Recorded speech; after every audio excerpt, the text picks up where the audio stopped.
I came to in the middle of a novel, cast as the villain's sidekick, and the first thing I saw was a divorce agreement slid across a marble countertop. "Leo's back," she said, her voice as cool and sterile as the room. "Sign this and go. I don't want him to see you here." I glanced at the wire transfer confirmation attached to the papers. 7 figures. The message was clear. My wife's one true love, the one who got away, had returned. It was time for the stand-in to exit stage left. I signed my name without a moment's hesitation. This charade was over. Whoever wanted to be the placeholder could have a job. The divorce papers were signed, but the mandatory cooling-off period was a month. I lay sprawled on the king-sized bed in the sprawling penthouse, a knot of conflicting emotions in my gut. It hadn't taken long to adjust to life inside this story. In the original novel, the character I now inhabited, this second-rate antagonist, was obsessively in love with the female lead, my soon-to-be ex-wife. He'd made her life a living hell, culminating in a desperate kidnapping plot that ended with him blown to smithereens. Clutching the phone displaying my new bank balance, I let out a long, slow breath. Plenty of fish in the sea. With this kind of money and a place to live, finding a new partner wouldn't be a problem. Why on earth would I want to go head-to-head with the story's hero? That was a suicide mission. My name is Drew Evans, and I'm a rational man. I had no intention of following that script. I'd signed the papers. Now all I had to do was lay low and let the clock run out. Just as I was about to drift off, my phone buzzed. The caller ID read, Isabella. Isabella Rossi? Don't tell me she's having second thoughts. The money just hit my account. I answered. Her voice came through, crisp and cold. "Drew, get your things out of here. It will upset Leo to see them." "Then just throw them out," I wanted to say, but I thought better of it. Why waste good stuff? Isabella might be an ice queen, but she had expensive taste. The things she'd bought me were worth a small fortune. I cleared my throat. "Fine. I'm on my way." Afraid she'd change her mind, I hung up and was out the door in minutes. When I arrived at the penthouse, I was surprised to find Isabella still there. She was wearing a perfectly tailored black couture suit, her shoes off, revealing toes painted with a delicate shell-pink polish. Her legs were long and flawless as she leaned casually against the arm of a sprawling designer sofa. Her makeup was immaculate, her expression a mix of deep contemplation and detached boredom. Isabella Rossi was the very picture of lethal, aristocratic beauty. According to the novel, my character Drew's grandfather had once saved Isabella's father's life, which was the only reason they were married in the first place. Otherwise, how could a small-time family like the Evanses ever hope to marry into the Rossi dynasty? I shook my head, clearing the thought. Time to pack. I went upstairs to the master bedroom. The space felt sterile and cold. The walk-in closet was filled with seasonal designer clothes, many with the tags still on. Jackpot! I separated the new clothes into one pile. They'd sell for a decent price on the real. The rest I could wear myself, saving a fortune on a new wardrobe. In a drawer, I found a dozen high-end watches, diamond cufflinks, and other accessories that, even to my untrained eye, looked obscenely expensive. I packed everything into 8 large suitcases. As I was about to leave, a strange tightness gripped my chest. An impulse I couldn't explain made me sit on the edge of the bed. Then, as if my hands had a will of their own, I bent down and pulled a cardboard box from under the bed frame. Inside were a diary and a photo album. What was this? January 1st. Isabella. I finally met her today. Dad said she's my fiancée. I never imagined she'd be so beautiful. I think I'm falling for her. January 5th. The Rossis all looked down on me. Isabella told me today that ours would be a marriage of convenience only. It hurt, but I agreed. Just being able to see her is enough. March 11th. We got married. Isabella picked the date. She said it coincided with her company's 10th anniversary, so we could celebrate both at once. I didn't object. March 12th. Isabella gave me an agreement to sign today. It stipulated that I have to leave the day he comes back. I didn't want to sign, but when I looked in her eyes, I couldn't refuse. The diary was a painful, detailed record of the original Drew's life with Isabella. Reading it left a sour taste in my mouth. This wasn't a villain. This was a doormat. A classic simp. Isabella had treated him like dirt for 3 years, and he'd still worshipped the ground she walked on. Now the main character was back, and he was expected to just vanish. No wonder he died. He probably had a rage-induced heart attack, and I just happened to slip into his place. I shook my head, put the diary back in a box, and picked up the photo album. I opened it and froze. Every single page was filled with pictures of Isabella. Sitting, standing, scolding an employee, even sleeping. They were all of her. This Drew.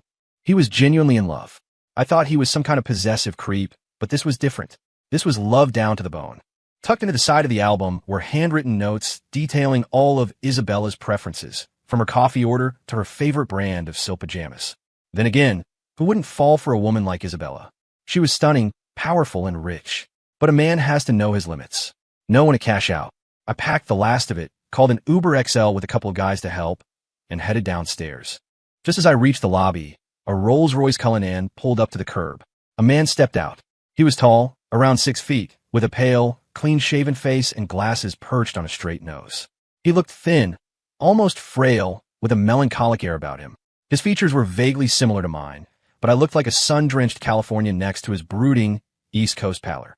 "You must be Drew," he said, his voice smooth. "Thank you for taking care of Isabella these past few years." I got it. This had to be the hero of our story, Leo Vance. I offered a smile that didn't reach my eyes.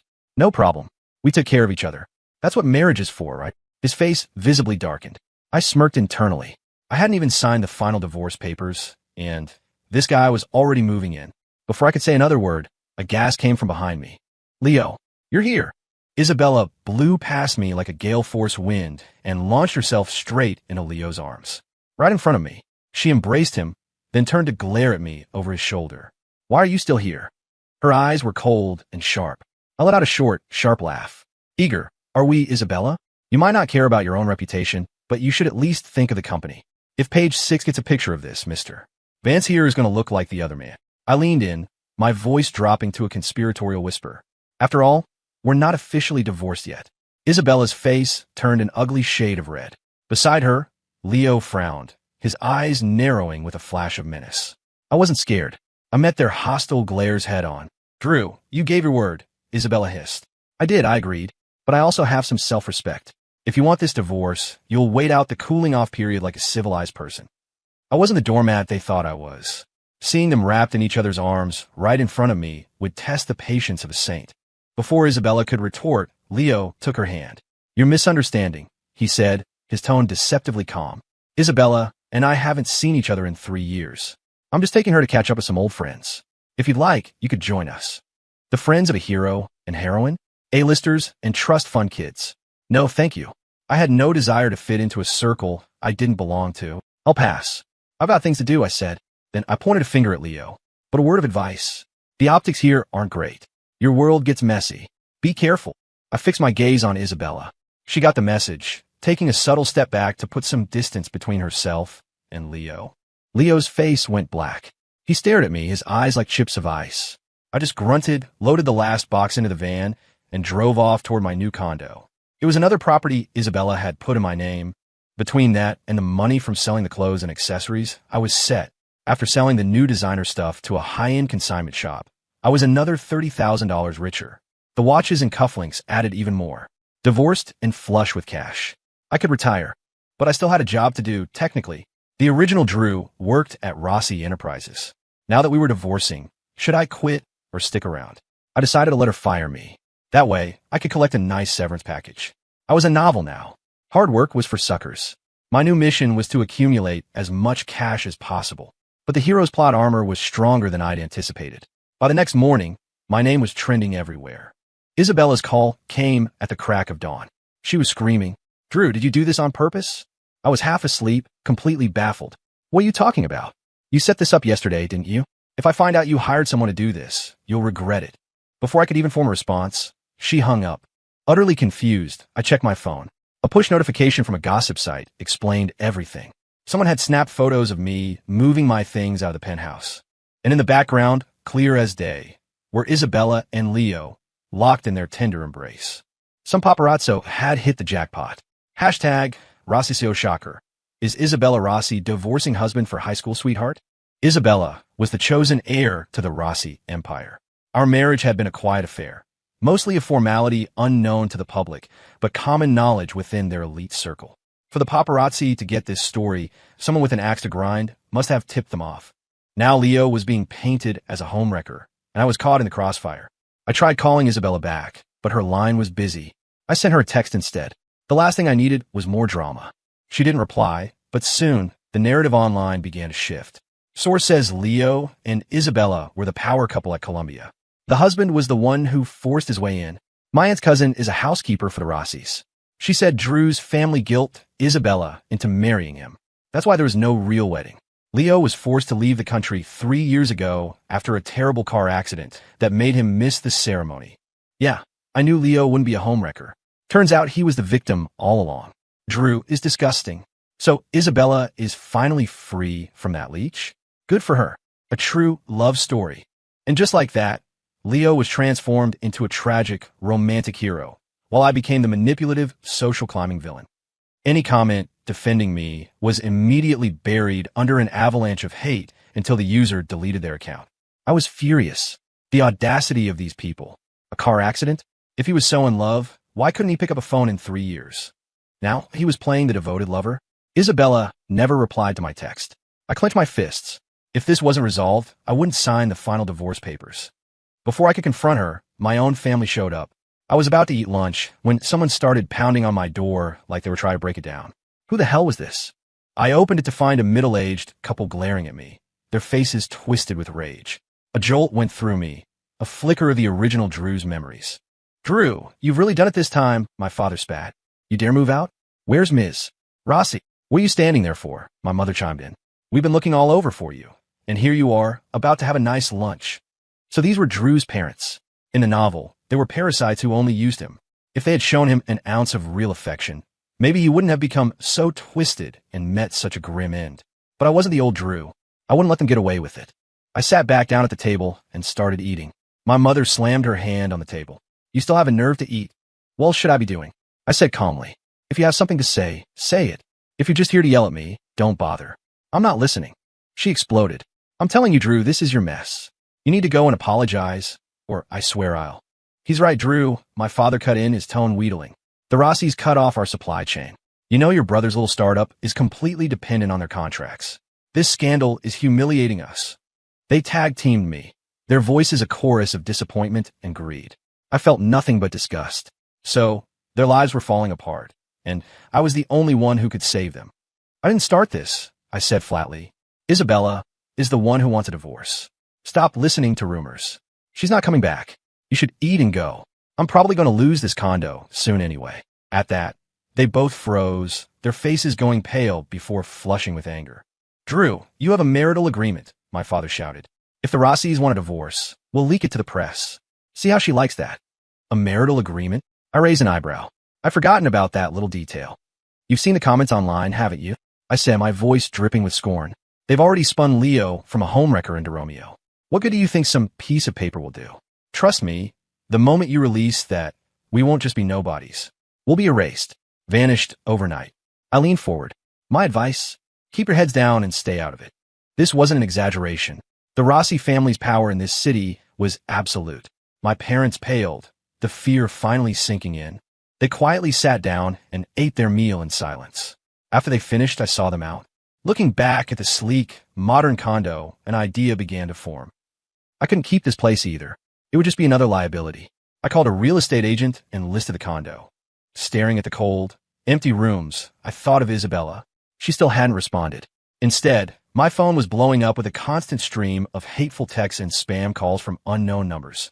I tried to ignore it, but shortly after my parents left, as I was sorting through some papers, I heard a commotion outside my door. I looked through the peephole to see some crazed fan trying to splash red paint on my door. Security tackled him and dragged him away to call the police. Standing in the doorway, I watched them haul him off. The woman screamed over her shoulder, "You'll get what's coming to you, Drew. You'll burn in hell." That was the last straw. I called Isabella. It rang a dozen times before she finally picked up, her voice a frozen sliver of sound. "Have you caused enough trouble? Leo is back representing his family's interests," she continued, her voice all business. "He has a major partnership with Rossi Enterprises. If this deal isn't stable..." I cut her off, my patience gone. "Isabella, I don't give a damn about your business plans. But let me remind you, during this cooling off period, if I don't show up to sign the final papers, this divorce doesn't happen. If you let them keep slandering me, I swear, I'll burn everything to the ground. And I won't care who gets caught in the fire. I let the threat hang in the air. You have one day to fix this. Retract every lie, clear my name. If you don't, I'll be more than happy to do it for you." I hung up. I had a temper, too. They wanted to drag my name through the mud? Fine. They might have forgotten who the real third wheel was in this relationship, but I was about to give them a very public reminder. Maybe my threat worked. Soon after, Isabella finally made a move. She posted a single sentence on her official Twitter account. I hope everyone can refrain from online harassment. It was a masterclass in passive aggression. Her followers praised her for being so kind and compassionate, which only reignited the firestorm against me. Isabella Rossi, you were something else. I called my parents and offered them $30,000 for the marital agreement. The money pained me, but it was a necessary expense. I'd add it to Isabella's tab. The document arrived, signed in the hand of Isabella's late grandfather, complete with his personal seal. Sorry, old man, I thought. I have to drag you out of your grave to fight this battle, but they pushed me too far. The time wasn't right yet. I had to let the bullet fly a little longer. Perhaps feeling he'd already won, Leo Vance himself showed up at my condo, a real estate agent in tow. He'd changed since I last saw him. The melancholy was gone, replaced by an air of arrogant authority. His eyes were sharp, predatory. I'm buying this condo, he announced, his tone leaving no room for argument. I chuckled.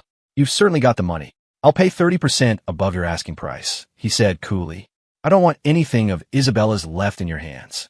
After you sell, I want you to leave this city. If he hadn't said that, I might have considered it.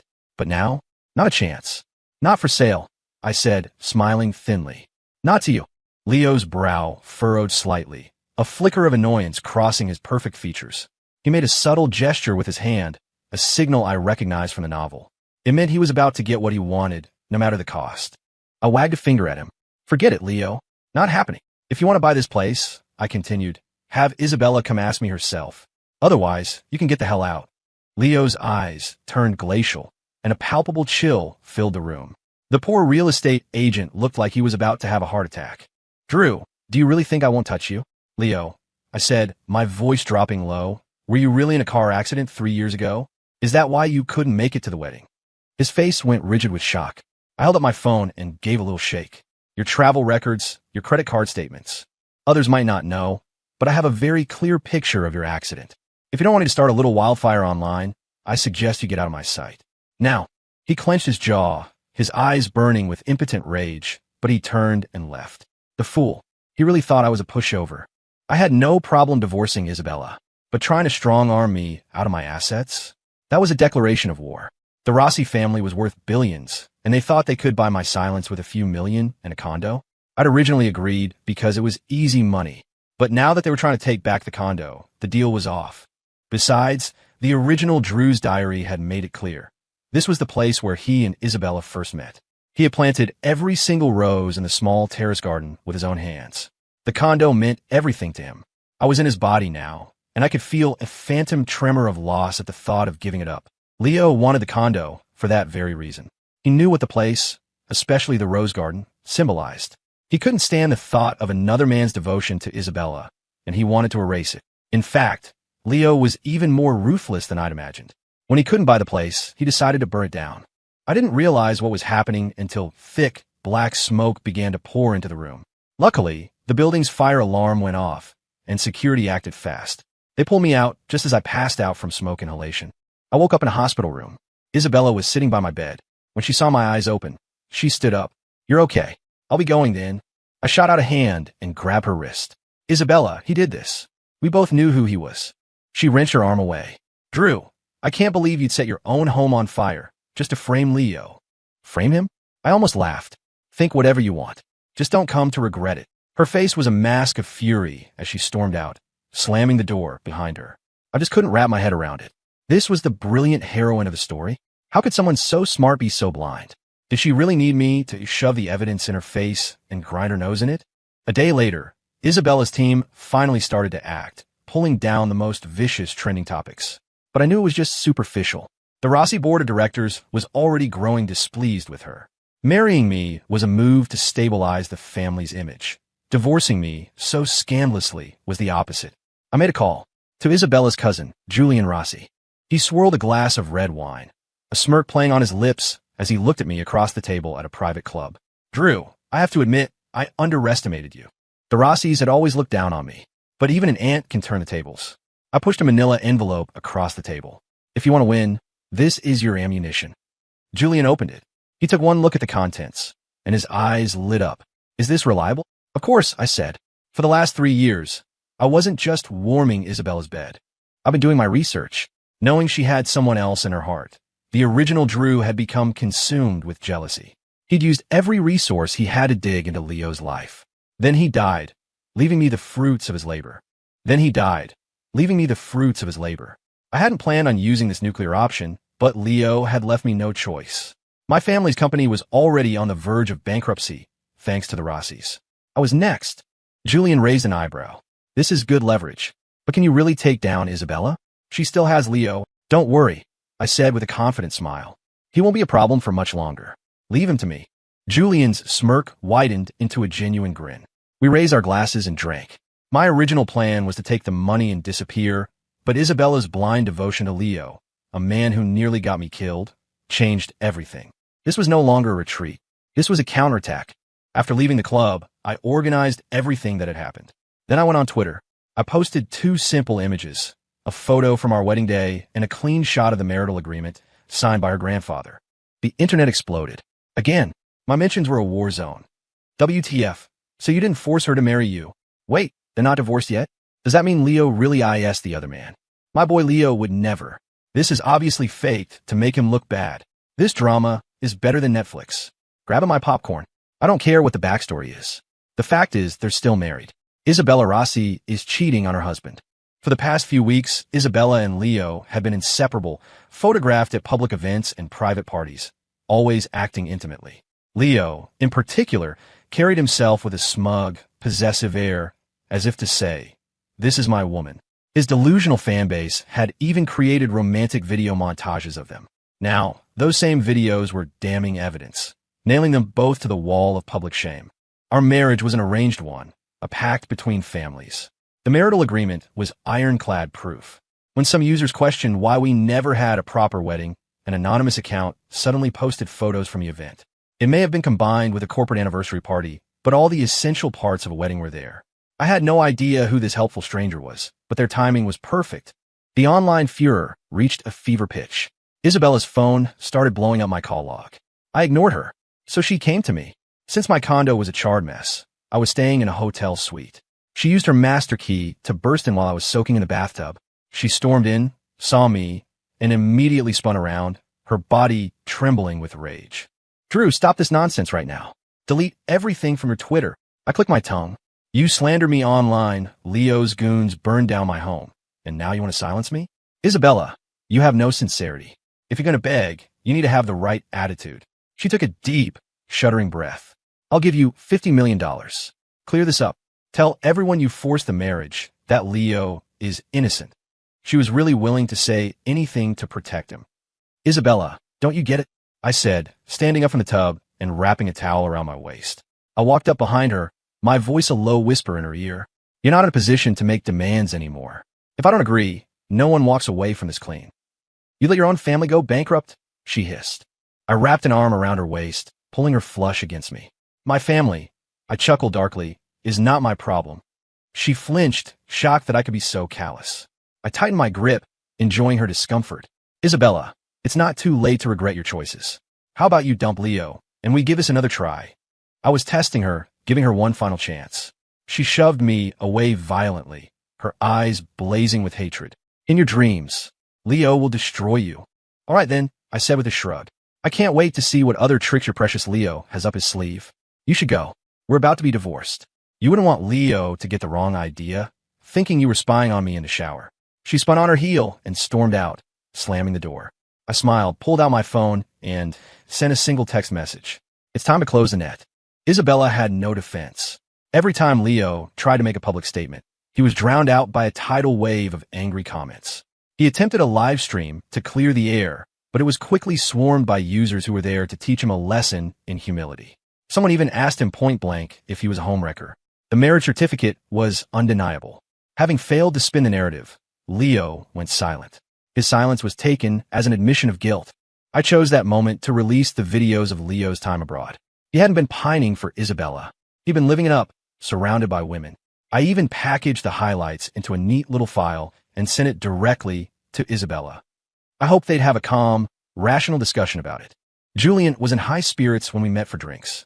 "You know," he said, "for all her tough-as-nails CEO act, Isabella is a notorious germaphobe with a strict moral code. I bet the number of times she even slept with you could be counted on one hand. But with Leo, it was a whole different story. A real bonfire of the vanities. I can't imagine how she's reacting to the news that her soulmate is actually a total player. I just smiled. In the novel, Leo was the alpha male hero. Women threw themselves at him. It was naive to think he'd stay celibate for Isabella. To him, any woman he wasn't married to was just a casual fling. Julian tapped the table. So, when's the divorce final? 7 days left on the clock, I replied. You need to be ready. Julian understood. He immediately dropped another bombshell. Photos and videos from the hospital in Europe where Leo had been treated on their wedding day. Isabella had called Leo that day, begging him to come, promising to run away with him. But Leo had been partying so hard with another woman that he'd ended up in the emergency room. He'd used the car accident as a convenient excuse. Now, his devoted lover persona was shattered. Paparazzi caught Isabella and Leo in a screaming match. In one particularly damning photo, Leo's hand was wrapped around Isabella's throat, her face a canvas of shock and betrayal. Looking at the picture, I didn't feel a shred of pity. I just opened a bottle of wine. The tables have turned, Isabella. This is your knight in shining armor. What she saw as a passionate, epic romance was nothing more than lust. Leo wasn't a gentle soul. In his world, women were accessories. Even though Isabella was groomed to be a CEO, at her core, she was still playing the part of a damsel. She couldn't handle his betrayal, and he couldn't handle her independent, authoritarian streak. When they clashed, neither would back down. A relationship like that was doomed. When I saw Isabella next, she was standing at my hotel room door, drenched to the bone. The moment I opened it, she threw herself at me. I took a sharp step back, and she stumbled into the empty space, her face a mask of hurt. Drew, she whispered, her voice cracking. He lied to me. Are you going to abandon me, too? She looked like she'd aged a decade in a few days. The icy, beautiful powerhouse was gone, replaced by a mess of ruined makeup and wet clothes. It was pouring outside. She must have run through the rain. I couldn't care less. Isabella, I'm not a recycling bin for broken hearts, I said coldly. Is now the time you finally feel regret? My words made her flinch. Drew, we're still husband and wife. Why are you being like this? Husband and wife? That's hilarious. You only come back to me after you've seen Leo's true colors? That's not regret. That's just disgusting. She stared at me in disbelief. The old Drew would have forgiven her for anything. He would have been heartbroken to see her so miserable. But I wasn't the old Drew, and frankly, I thought she deserved it. Isabella clearly couldn't accept this new version of me. She grabbed my arm desperately. Drew, I was wrong. I made a mistake. Can you forgive me? My face was a stone mask. Just because you're sorry doesn't mean I have to forgive you. Isabella, no one waits around forever. You don't want me anymore? Her voice was thin. You promised you'd always love me, no matter what. I held up a finger and wagged it slowly. If you'd said this to me a month ago, I would have told you, yes, I want you. I still love you. But now, I find you tainted. Isabella staggered back, her lips parting in a silent gasp. We didn't. You're trying to tell me you didn't sleep with him? An emotional affair is still an affair. I don't care how you try to justify it. I tapped my chest. There's no room for you in here anymore. Impossible. She lunged at me again, her nails digging into my arms. The pain made me wince. Why are you doing this? It can't be, she sobbed, shaking her head. I don't believe it's over. Drew, you still love me, right? I can change. Don't be a fool. Just go. I pushed her away and handed her the box containing the old diary and photo album. Let's just have a clean break. Be at the courthouse in 2 days. If you don't show, I'll leak something even worse. She took the box, and a single glance at its contents made tears stream down her face. I closed the door on her without a flicker of emotion. The woman was beautiful, but she was a toxic, clueless mess. I wanted no part of it. 2 days later, Isabella was waiting at the courthouse, looking even more haggard. She made one last, desperate attempt. Drew, can we please not do this? I'm sorry, no. My immediate refusal made her face fall. I just smiled, patted her shoulder, and walked inside. 10 minutes later, I walked out with the signed divorce decree, feeling a profound sense of relief. I gave her a little wave and turned to leave. We can start over, she called after me. No one waits forever, Isabella. As I said the words, I felt a tremor deep inside me, a final exhalation of soul, finally at peace. It seemed the real Drew had seen the light. He had finally let her go. Isabella still wanted to cling to the past, but I had no intention of letting myself get dragged back into her chaos. I immediately posted a picture of the divorce decree online, launching us back into the trending topics. The comments flooded in. Holy crap, he actually did it. The sequel we were waiting for. Congrats, man. You're finally free from that toxic woman. Dude, I apologize for all the crap I said about you before. So, how much did you get in the settlement? Spill the tea. The internet was a fickle beast. Amid the congratulations were trolls accusing me of orchestrating the whole thing for a massive payout. I just smiled and posted one more thing. The official fire marshal's report, which concluded my condo was a target of arson. The investigation was ongoing, and the perpetrator had been arrested. I didn't need to say more. I just posted a picture of my charred, blackened condo with the caption, "Homeless but free." The public connected the dots. The spotlight swung back to Leo. This guy is pure evil. If you can't have it, burn it down. Throw the book at him. Lock him up. I still don't get what Isabella saw in him. I used to think Leo was hot. Now he just looks greasy. Let the trash take out the trash. They deserve each other. Leo's reputation was in ruins. Julian, true to his word, made his final move. With Isabella's public image destroyed by the divorce scandal, her projects at the company began to fail. Julian led a boardroom coup, citing the damage to the company's brand, and, with the support of other directors, acquired her shares and had her removed from her position. Isabella Rossi had fallen from grace. I heard from an old staff member at the Rossi estate that she was being forced to sell off her properties to cover the massive losses she was now personally liable for. I felt a wave of relief. If we hadn't divorced, half of that debt would have been mine. Leo didn't fare any better. His plan to use the Rossi partnership to elevate his own family's company backfired spectacularly. One of his real estate developments was exposed for using substandard materials after a scaffolding collapse injured a worker. It could have been a manageable crisis. Pay a settlement, fix the issue. But Leo, arrogant as ever, sent his security team to rough up the protesting workers. A journalist caught the whole thing on camera. With the city in the middle of a major revitalization campaign, the officials saw the footage and demanded a severe response. The Vance brand image plummeted. Leo was arrested. I heard that as they cuffed him, he was still pulling rank, demanding his lawyer and yelling about prosecuting the mastermind behind the scenes. I spent a little money to make sure that clip went viral. Legal experts on TikTok and X had a field day breaking down the myriad of laws he'd broken. I shook my head. In the original novel, as the hero, his illegal actions were always glossed over. But with my influence, the world of the story had started to operate on real-world logic. Leo paid a fortune in legal fees and settlements just to get out on bail. He had to tear down the faulty building and rebuild it from scratch, at his own expense.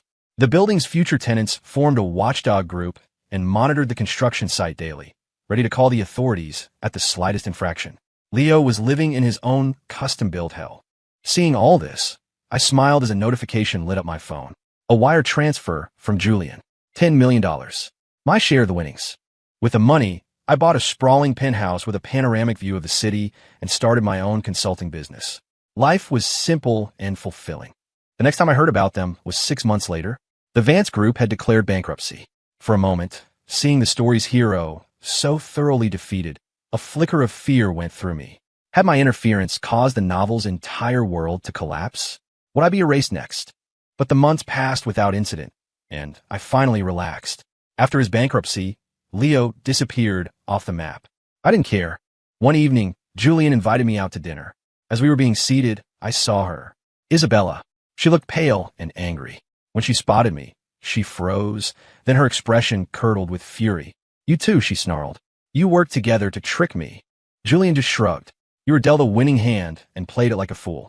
That's on you." I smiled. Isabella seemed incapable of accepting this reality. She rushed toward our table. "Drew, how could you?" I glanced at her, then calmly snapped my fingers. A waiter appeared instantly. "Yes, sir. How may I help you?" I gestured towards Isabella. "I believe this restaurant has a members-only policy. How'd you get in?" Isabella stopped dead in her tracks, stunned. A beefy, slick-haired man who had been lurking behind her scrambled forward, bowing obsequiously to Julian and me. "My apologies, gentlemen. We were just passing through, just here for a quick bite. So sorry to disturb you." He grabbed Isabella's arm. "Let's go. Now." Isabella ripped her arm away. "Who do you think you are, ordering me around?" Without hesitation, the man slapped her hard across the face. "You still think you're some precious princess? Let's go, before you make things worse for yourself." Isabella, who had never been treated that way in her life, started screaming at him. The staff promptly escorted them both out. I watched her retreating back and laughed softly. "You sold her off?" Julian shrugged again, taking a sip of his wine. She's a woman with no sense. Her only remaining value was as a marriage asset. That man is one of our downstream suppliers. With him in the family, our production costs will drop by 20%. I nodded. It made a sick kind of sense. Isabella's brains may have been scrambled, but she still had the face of an angel. Even though she was a woman I once, or rather, a version of me once, loved, seeing her so utterly broken didn't move me at all. She brought it all on herself. Julian and I looked at each other and smiled. Money in the bank, a beautiful home, and a life of my own making. I was satisfied. As for the toxic ex-wife, good riddance.